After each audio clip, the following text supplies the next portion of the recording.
Darren, congratulations. What a win in UFC Gdańsk. Can you break that fight down for us? It's only what I visualised since my last fight. Just every day in the gym, just seeing not even Cowboy fall, but just a body fall in front of me, and it happened. And did you expect it to happen so quickly as well in round one? A little bit, yeah. I expected like first, second round, just because of how powerful I am right now.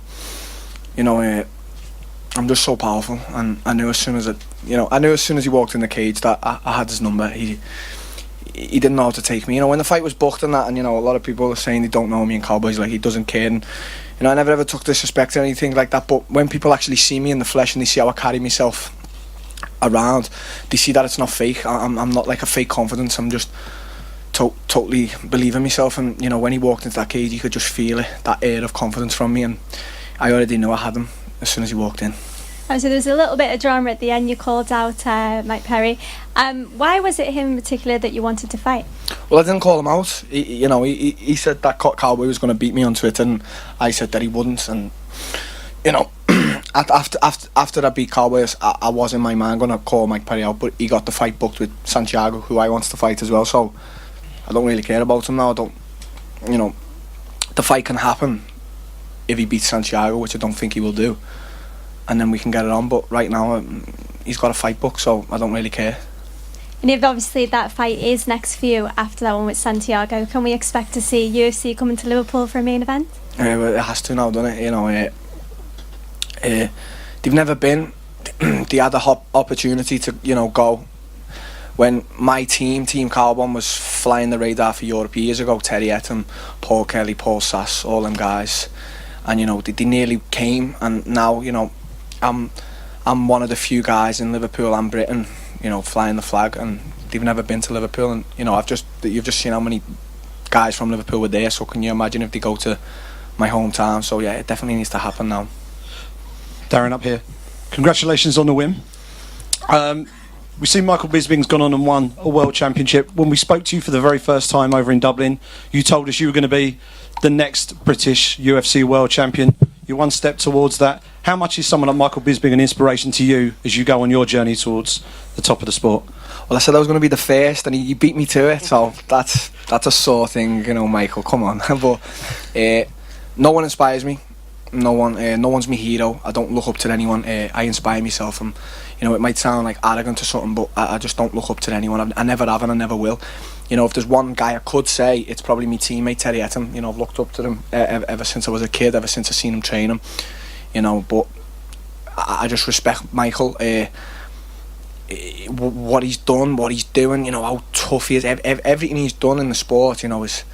You have to take your hat off to a guy like him, but he doesn't inspire me. No one does. That's not an arrogant way or anything. It's just no one inspires me. And the talk of potentially the UFC coming to Liverpool. Liverpool is a very special sporting city. For those who perhaps don't quite have that grasp of that, explain just what a UFC event would be like if they did something at somewhere like the Echo Arena in Liverpool. I never forget Dana saying about Dublin, the way he said there was never an atmosphere like it. And I fought in Dublin. Dublin's a crazy place. The fans are crazy for it. I think the Echo could really top that. I think Liverpool could definitely top it. When they get behind one of their own, they really get behind one of their own. You've seen them all then. They're going nuts, and this is Poland. Liverpool would just be insane. We've got the stadium there. I think it holds like 15,000. So the UFC needs to come to Liverpool. It's such a sporting city. MMA is coming now. You've got so many fighters, so many MMA fighters from Liverpool coming up. But if you just look at boxing, we've ruled for years in Britain. We're such a fighting city, and it needs to happen. I keep saying it, And last one from me. You're currently competing at welterweight. You're still quite young in the sport. How long do you think you can compete at 170 before maybe you have to start considering the potential move up to 185? Everyone knows I fought this year, after a long layoff in Sweden, and everyone knows I didn't make weight in Sweden, and I said it'd be the first and last time it happened, and it was. I've made championship weight twice now, and people always go on how big I am for the weight, and I really am big, and I'm not one to say it's ever an easy weight cut, because fighters say, oh yeah, this is my easiest weight cut, and they're just lying. Weight cutting is not easy. But this week, you know, I usually get prepared for a long sauna session and, you know, getting the last pounds off, and it's always a struggle. This week, you know, I started my weight cut on Thursday about 6 o'clock, and I was on weight by 9. You know, you see me having a glass of Coke, you know, so I've never done that in my life, and I haven't had 15 MMA fights. I've had a ton of Muay Thai fights. I've boxed, you know. I've never been able to do that. So right now, I'm strong at welterweight, but I definitely know I'm going to have to go up to middleweight and bust a few guys up there. So we'll see. Just quickly, Darren, you've obviously got a big fight on the horizon next, whoever it may be. What schedule works for you? I mean, do you want to try to squeeze one more in this year, or do you think maybe, you know, shut it down, enjoy the holidays, and pick it back up next year? What's the right plan for you? I would, but you know, you have your team around you and they advise you best. And when you believe in your team and you trust your team, you listen to them. You know, I'd fight every week if I could, and I have. When I was a kid, when I was 16, 17, fighting professionally, I used to fight every 2 weeks. But right now it's different. You have to be smart, and you know, my manager Marcelo, he said he doesn't want me to fight again this year. He said he wants me to just, you know, have a month off, because I've had a 2-year layoff and I've come back and I've just stormed the UFC again. This, you know, I've beat 2 top European prospects, and then I've just took out one of the all-time greats, Cowboy. So, you know, maybe I'm going to have a month off. You know, I've been working relentlessly in the gym, so I'm going to have a month off, you know, get bladdered a few times, and we'll see what, you know, the new year brings. But if a fight gets booked, you know, if the UFC say right now we agree to fight in December, I think I'll beg me coaches and my manager to take it. So, you know. Darren, down in front here. Right, Darren. Oh, hello. You know, we're only a few, I guess, minutes after the fight, but obviously there's a lot of people saying on social media, you're now the new big thing, I guess. And how do you feel you're going to be able to handle that pressure now? You've got endless media and endless people telling you you're the best. I said in the promo, you know, don't ever doubt me. I said, do not doubt a guy like me. And, you know, now people are saying whatever, I'm the new big thing, and how do you deal with pressure? And I always say the same things over and over again. Like, if I could never deal with main event pressure or the media pressure, what will come, I wouldn't be fighting. I would walk out this room right now and I wouldn't fight again. I can deal with it all. It's what comes with it, you know. I'll never forget watching a promo for Ronda Rousey, and she done every media obligation. She still got a training, and she still got a food, and she still went and fought and beat Beth in Brazil, and that's what champions are made of, you know what I mean? And I know I'm a great, and I know I'm a champion. So, you know, anything that comes my way, I'll be able to deal with it. And people say I'm only young, I'm only a kid, but they don't know the roller coaster ride I've had in my life, and I'm not going to sit here and cry, but I know I can deal with anything that comes my way. And you know, with regards to fighting, no one's going to get in my way to where I want to go. You just said then you're going to be you're going to be a champion. Do you kind of map that out, I guess? Do you know how many more fights it would take for you to get a title shot? Is that something you think about? Well, yeah, I think about it, but, you know, I've just had a question before, like, you know, do you think you're next in line for a title shot? And I'll say it again, I don't believe that I've earned that right. I would never disrespect the champion. I will beat the champion, I know I will, but I would never sit here just because I've beat Cowboy and say, yeah, I'm ready for a title shot. There's so many more guys in front of me. There's, you know, they need the shot first, and then when I get my shot, I'll just take the champion out, and I know I will. But I'm certainly closer, and I certainly do plan, you know, 1 fight, 2 fight ahead. You know, I'll ask for that title shot as soon as I take another 2 guys out. But for now, I just want to relax for like a month and then see what the UFC offer me, and whatever they offer me, I'll take. I don't care. Last question. Did you exchange words with Donald after the fight? Obviously, it was a very friendly build-up. You had a lot of respect for each other before, but did you exchange words after? Yeah, he come up to me, you know, and he was just, you know, he congratulated me, and I thanked him for the opportunity. You know, when we were building this fight up, and you know, you get certain fighters and certain people, they try to trash talk, and it comes off as very fake. When I say things, I'm not trash talking. I'm just speaking my mind and what I believe and what I think. And you know, I've been a fan of Cowboy since I watched him in WEC. You know, I respect the guy, and let's make no mistake about this. He gave me the opportunity. He could have said no to fighting Darren Till. He could have, and nothing would have changed. But he said yeah. So I have the utmost respect for a guy like Cowboy Cerrone, who will fight anyone, anytime, any place. And for him to fight a guy like me, I'm 24, I'm hungry, I believe I can beat anyone on this earth. That man's got balls. So I respect him so much. Darren, here. here. Hello. Please describe Polish crowd, Polish people, because I think the atmosphere at the arena today was amazing. Crazy, yeah. I didn't know how to take it. Like, I don't know. They were just shouting. I don't think they were shouting for anyone. They were just shouting. They were. I mean, they were cheering for me, cheering for Cowboy. They were cheering for the referee. I just don't know. They were crazy crowd. Like, I don't know if it's just Gdańsk or Poland itself. I heard a lot about how the fans are, but this is a place that the UFC needs to frequent more, because that atmosphere was. I've fought 3 times this year, and that was the best atmosphere this year. So Poland can be proud of the crowd that we have. Yeah? 1,000,000%, of course. Yeah, fucking, you're crazy. So, Arkadiusz Pawłowski, Sporty Walki.org. Darren, you, as you said, you convincingly beat one of the best guys in the welterweight division. You've shown us all what you're made of. You have been confident from the beginning, but what is your biggest strength, like in the octagon and outside of it? In the octagon, I believe I'm the most intelligent fighter. I don't believe it's the strongest or the best black belt on the ground or the best striker. I believe I'm the most intelligent. I believe I control everything so well. Cowboy was throwing push kicks, and people see me get low kicked in my last fight, and they took that as a weakness. I was letting Boyan low kick me in my last fight. I was drawing him in to what I wanted. And people always say, well, how are you going to deal with this pace? They said at my last fight, how are you going to deal with Boyan's pace? How are you going to deal with Cowboy's pace? They have to worry about dealing about my pace. I bring them into my world, and my world is different. When you're in my world, it's my rules, and that's what I do with every fight. And outside of it, I'm just normal. I'm just normal. I'm fucking crazy. I'm crazy, but I've just, ever since I was a kid, when I found fighting, I tried to do 9 to 5 jobs with my dad and my uncle, and I just fighting. I didn't want to go to school. I didn't want to do anything. I just wanted to fight, and right now it's all paying off. That's a great example for the kids, by the way. Okay. Stay in school, kids. Don't listen to me. I'm crazy.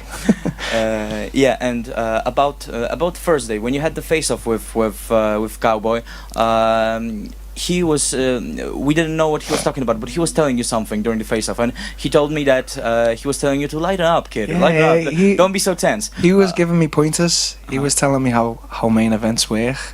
I have to listen to a guy like him. He knows what he's talking about, and I wasn't trying to intimidate him or nothing. Just coming in with my normal traditional face-off. I put my hands behind my back, and he's saying, loosen up, and I'm like, okay, Cowboy, if you say so. But every fighter in this world I respect, so So that wasn't you being arrogant or disrespectful. That was you just being you, being focused. People, one thing with me is I am not arrogant. I am not cocky. I don't think I'm better than anyone in this world. I am just confident in me.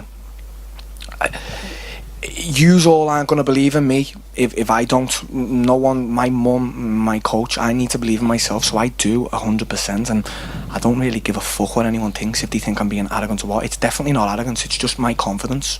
It's just, that's who I am. I'm not fake, I'm not anything. I'm just very, very confident. Darren, can you explain for us just how valuable the time you spent down in Brazil was for your career and your growth as a fighter, and also how important it was for you to come back home and train out of Liverpool again? If I say there was anything in my life that changed it, it was the whole process. I think by now everyone knows the story that I got stabbed, and I was nearly on death's door in Liverpool, and my coach Colin Heron decided to send me off to Brazil. And I got there, and there was a 6-month plan. Not many people know this, but I'll never forget it. There was a date to come back to Liverpool. It was July 2013. I think it was the 13th of July 2013 to come back to England after being 6 months in Brazil. Like, that was 6 months was going to change me in Brazil, and I ended up going out there, and as I've just said, I'm crazy. I got a girl pregnant, and she's like, well, what are you doing? You're going to stay or go? And I'm like, well, I've got to fucking stay now, haven't I? So so let's make a life in Brazil, and that's what I did. I adapted. I didn't speak any Portuguese, and I'll never forget going into supermarkets and not being able to say a word, and the girls are all like and laughing at me because I didn't speak the language, and I thought, oh well, I'm going to learn Portuguese now, and I'm just going to set myself up out here, and I know that I'll get to the UFC doing that. And you know, everything I've said and done, everything I've said in my mind I've done, and it's all coming true. And you know, it only comes true when you work hard and believe in shit like that. And what about coming home? Are you now back at home for good now, or are you going back to Brazil again eventually? Well, yeah, I've been back in Liverpool this whole year. You know, I felt like I needed to come back to you know, see Colin, and in my opinion, Colin's one of the best coaches in the world, and I wanted to really just get back and focus on striking and certain training things with Colin. I didn't come back for family or anything. I didn't, you know, you get certain fighters, you know, I always overhear them talking about how much they're missing the family after a month, and I think, mate, you need to shut up. I haven't seen my daughter for over a year, you know, and I'm dealing with that in my way. You know, I'm not sitting here crying, but you know, I haven't seen my own daughter face to face in 1 year. She's only 3, but I know what I'm doing is bigger than me and bigger than her. It's all for me and it's all for her, and you know, everyone that supports me. And right now I'm just gonna live in Liverpool, go back to Brazil every time I can, and just keep it like that. Just keep it simple. Darren, here. Hello. Hey, congrats on your win. Thank you. So your previous fight was not a very long time ago, because you fought Bojan in Rotterdam. It was in September, and it went full distance, and it was a striking war. So you didn't have much time to recover, and did you have like any doubts, or maybe hesitate whether to take this fight with Cerrone? Or I don't doubt ever. The UFC, I could come out this door now and they could say Tyron Woodley is ready to fight next week. Would you fight him? And I wouldn't doubt that. I'd go in there and beat him. I wouldn't doubt it. You know, I just don't doubt myself in anything I do. I just don't doubt myself. And you know, it was a short time, and I'll never forget Sean saying, "Well, you should fight Cowboy. Would you do that?" And I said, "Yeah." And then my manager said, "Well, wait, we need to speak." And I said, "Well, I want to fight him." And you know, you could say 7 weeks was a short time, but to me, no, I'm not going to let an opportunity like that surpass me, and I didn't. And you know, look what's happened now. You know, every motherfucker who doubted me is now saying I'm the new superstar. So yeah, for real, there's gonna be a big hype. So prepare. Yeah, the hype's not real. Though. People need to believe. With me, with anyone, it's not about hype. It's about belief. Yeah, but people are finding out that there's someone like you, and exactly. It's gonna be a mess. Yeah. So again, I would like to swing back to this comparison with the previous fight with Bojan. Yeah. So it went full distance. It was a striking war. Yeah. And now first round, so TKO, and I know that we shouldn't compare fights like that, but it looks like Bojan was a bigger challenge for you than Cowboy. What can you say about that? No. Can you compare them? Yeah, I can compare it. No, Bojan just didn't bring the best out of me. It was. I'm not disrespecting him, but it just wasn't hard. You just said it was a striking war, and you know, people saying, "Oh yeah," like, you know, visually, because visually, we don't feel. Of course, yeah. But you know, like I remember my coach Colin saying to me after the fight, "Why was you letting him low kick you? We all know you was doing it on purpose," and I was bringing him into my game, drawing him in, you know, letting him feel comfortable getting that leg kick off. And I noticed that Cowboy tried to leg kick me a few times, and if you notice the fight with Bojan and Cowboy, when Bojan leg kicked me, I let him. When Cowboy did it tonight, I didn't let him. I didn't let Cowboy get into that little. Every time he low kicked me, I threw the left hand if it landed or what.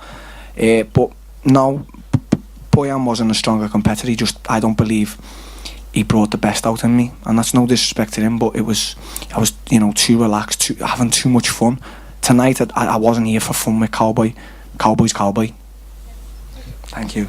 Yeah. So you're very confident, obviously, and if you look at the division and you look at the other fighters in your division, who do you think that will give you the hardest fight of all of them? A guy that can bring me up my pace, a guy who can just come in, doesn't give a fuck about what I do, and just drives me to the fence, tries to throw me on my back and just beat the shit out of me. You know, I mean, I hope they're not watching now, because they're all going to do it. Shit, what have I said? Do you have a name in mind? Sorry? Do you have a name in mind? I think really the hardest person in the welterweight division is Damian Maia. I do. It's just we've seen time and time again. You think, oh yeah, I can. It's mad being in that world of like the grounds. I always think about with me coach Marcelo Brigadier, when he'd call me to roll, and I'd be like, I'm gonna do this, I'm gonna do that. They just bring it into this crazy world of false sense of security, and they just fucking strangle the life out of you when they're ready. Good. And Damien does that. Damien doesn't come in to punch or whatever. He thought he was a striker a few years ago, and now he's gone back to what he knows, and he is, to me, I think he's the biggest challenge for anyone. I know Corby's fighting him now, and Corby's a relentless wrestler, but I believe that Damien is the hardest fight in the welterweight division.